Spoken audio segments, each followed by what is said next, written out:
जरूरी नहीं है कि जो हमें दिखता नहीं है वो होता नहीं। ऐसा आप बिल्कुल मत समझिएगा, क्योंकि जो चीज नहीं दिखती है उसका कोई अस्तित्व नहीं है, ऐसा कहने वाले भी बहुत दूर चले गए। अगर वो आप भगवान पे भरोसा करते हैं तो आपको ये बात भी माननी पड़ेगी कि शैतान भी होता है, शैतान का भी एक अपना अस्तित्व होता है। आज की ये वीडियो है नीरज के बारे में, जिसका शौक था एक फॉरेस्ट ऑफिसर बनने का, और बनने के बाद उसकी पहली ज्वाइनिंग गुजरात के एक गांव में हुई। अब ये पूरी कहानी उसी पर आधारित है कि उसकी जब वहां पर ज्वाइनिंग हुई तो उसके साथ क्या क्या घटित हुआ, और ये कहानी सुन करके आपके भी रोंगटे खड़े हो जाएंगे। तो चलिए शुरू करते हैं आज के इस वीडियो को।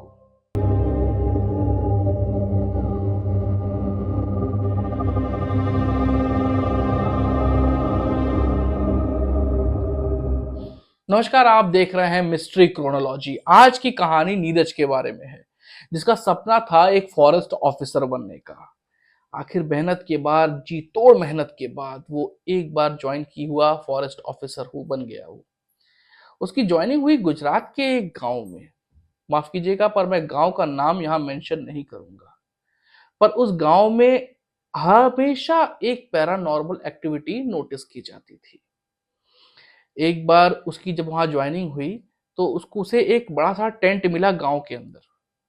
गांव में एक जंगल था, जंगल के अंदर उसको एक टेंट मिला जिसमें उसको रहना, खाना पीना, उसका सब कुछ उसी में था।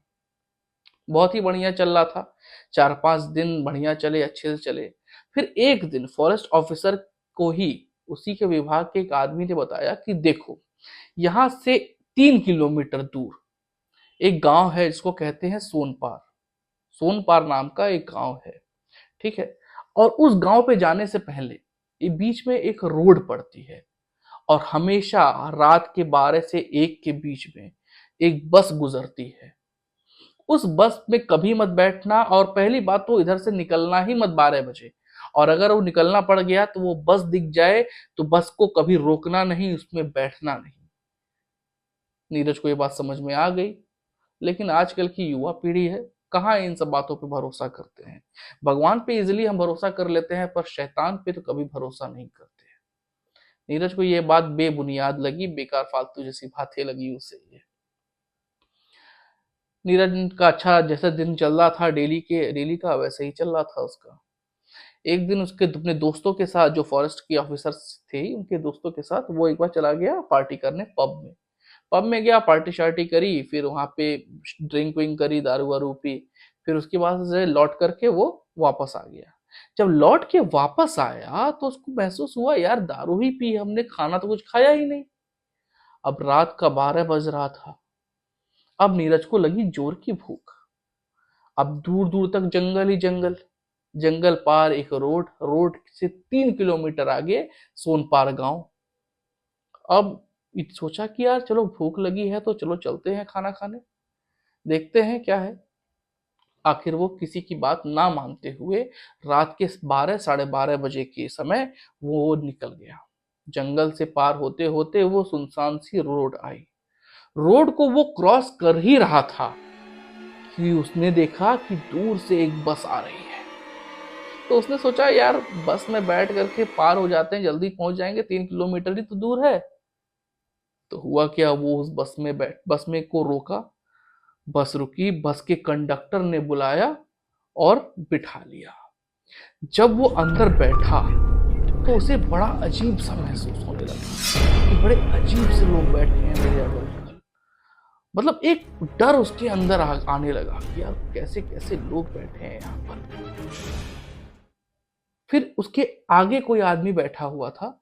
उसने उसे टोक करके बुलाया, भैया सोनपार गांव कितनी किलोमीटर है।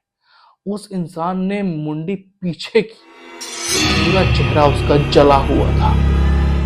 ये देख करके नीरज की तो हालत खराब हो गई। उसके पैरों तले जमीन खिसक गई। वो कस के चिल्लाने लगा, और चिल्लाते हुए दौड़ते हुए बस से कूद गया। वो कूद करके रोड पर बैठा हुआ रो रहा था। सोच रहा था कि काश मैंने उसकी बात मान ली होती, अपने अधिकारी की बात मैंने मान ली होती। अब मामला तो फंस गया था। अब वो सोचा क्यों ना दौड़ते हुए भागता हूँ, और सामने ही माइलस्टोन था जिसपे लिखा हुआ था सोनपार गांव 3 किलोमीटर।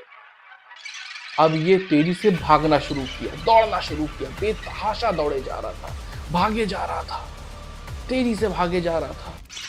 5-10 मिनट तक दौड़ता ही गया, वो दौड़ता ही गया।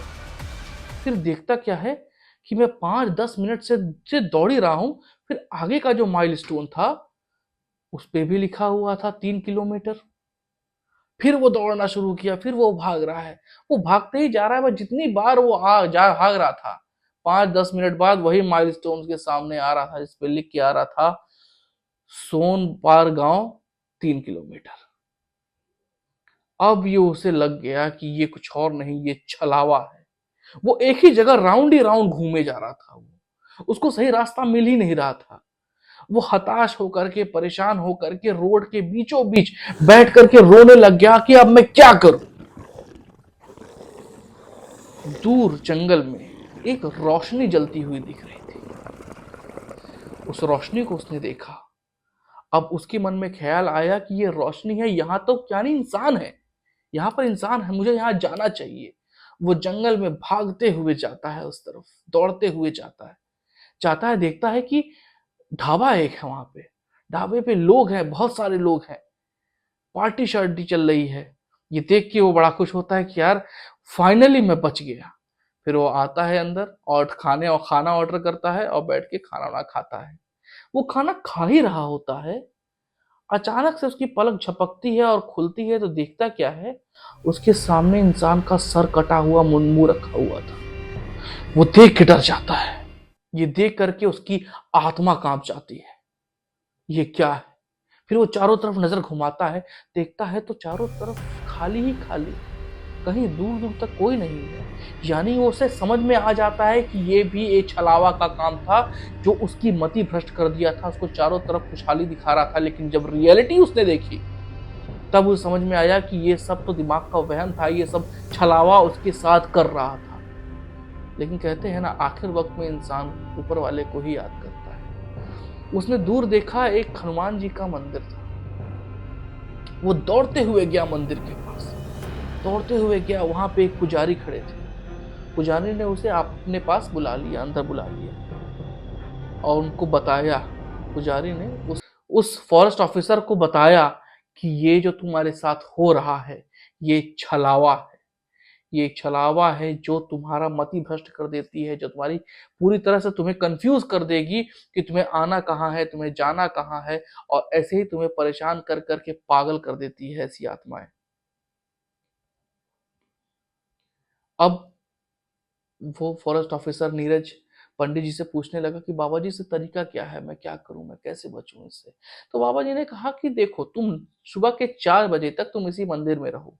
मंदिर में तो किसी आत्मा का प्रवेश हो ही नहीं सकता। मंदिर में ही बैठो, सुबह 4 बज जाएगा तो छलावा की शक्ति खत्म हो जाएगी, तो तुम आसानी से यहां से निकल सकोगे। आखिरकार यही होता है, वो भगवान पर भरोसा करता है, वो मंदिर में ही बैठ जाता है और अगले दिन सुबह 4 बजे के बाद जब छलावा का सारा असर खत्म हो जाता है तो वो निकल जाता है। तो आपसे मैं इस स्टोरी के माध्यम से इतना कहना चाहता हूं कि अगर लोकलाइट पर्सन, आप कहीं पर भी गए हैं और वहां का लोकलाइट अगर आपसे कुछ कह रहा है, कि आपको कुछ समझाने की कोशिश कर रहा है, तो उसकी बातों को हल्के में मत लीजिए। एटलीस्ट सुनिए उसकी बात को, गंभीरता से सुनिए, क्योंकि वो लोकलाइट पर्सन है, वो आपसे बेहतर उस जगह को जान रहा है। तो ये रही आज की कहानी। अगली कहानी के लिए भी मैं जल्दी लेकर के आऊंगा, लेकिन उससे पहले मिस्ट्री क्रोनोलॉजी को सब्सक्राइब कीजिए और शेयर कीजिए।